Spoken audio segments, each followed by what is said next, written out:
নমস্কার বন্ধুগণ, তোমরা সবাই কেমন আছো? আশা করছি সবাই ভালো আছো, সুস্থ আছো। তোমাদের আশীর্বাদ অ্যান্ড ভগবানের আশীর্বাদে আমিও ভালো আছি, সুস্থ আছি।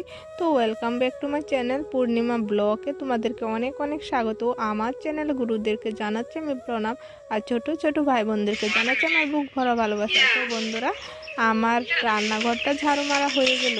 এখন বাইরের দিকে চলে এসেছে, আমি ঝাড়ু মারতে দেখে না। তো ওই বারিন্দায় দেখতেই পারছো 2 বস্তা ধান রেখে দিয়েছি। তো বড়বাবু কিন্তু কাজে যায়নি, তো ধান ভাঙাতে যাবে মেলে। তো অনেক দিন ধরে ধানটা শুকিয়ে রেখেছে। তো দেখেছিলে শাশুড়ি মা ধানটা সিদ্ধ করেছিল, ব্লকটা আমি ছেড়েছি। তো সেই ধানটাই কিন্তু আমাদের না কন্ট্রোল থেকে যেতটুকু চাল দেয় সেই চাল দিয়ে কিন্তু আমাদের হয় না। তো মনে হয় বন্ধুরা তোমরা ভাবছো আমাদের অনেক জমি আছে, আমাদের বাড়ির জমিরে আমরা ধান খাই মনে হয় ভাবছো, কিন্তু না গো। আমাদের না প্রত্যেক বছরই ধান কিনে রাখে, জানোই তো, ঘরে চাল থাকলে টেনশনটা একটু কম থাকে। অন্য কিছু থাকুক বা না থাকুক, চালটা থাকলে টেনশনটা খুবই কম লাগে। তো আমাদের জমি কিন্তু নেই, আমাদের বাড়ি ভিটাটুকু। তো এই জমিটাও কিন্তু আমাদের ছিল না, আমার বরে কাজ করে তারপরে কিন্তু জমিটা করেছে। তো আগে মামা বাড়িতে থাকতো, ছোট থেকে বড় হয়েছে মামার বাড়িতে, আমাদের কোনো জমি জমা ছিল না।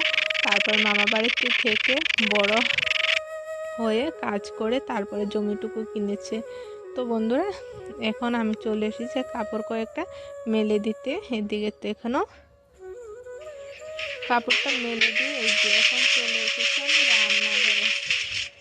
উনুনে আগুনটা জ্বালিয়ে নিচ্ছি। আজকে রান্না করব কি, ডাল বানাবো, তারপরে ফুলকপি সেগুলো ডাটাগুলো মা কালকে শাশুড়ি মা কেটে রেখেছিল, সেটা বানাবো সর্ষে দিয়ে। ভাত হয়ে গেল, আমার ডাল হয়ে গেল। এখন আমি পাঁপড়টা ভেজে নিচ্ছি। পাঁপড়টা ভেজে নিয়ে এখন দেখো আমি সর্ষে দিয়ে কপির ডাটাগুলো বানাচ্ছি, ভিজা ভিজা করে বানাবো।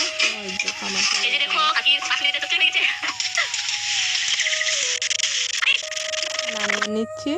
এখন বানাচ্ছি আমি আলু ভাজি। আলু ভাজিটা আমাদের ডাল হলে মানে আলু ভাজিটা লাগবে। এখন সময় হয়েছে একটা, আমার না ভীষণ খিদে পেয়েছে। তো আমি এখন বসবো খেতে, তারপরে যাব ছোটুকে আনতে।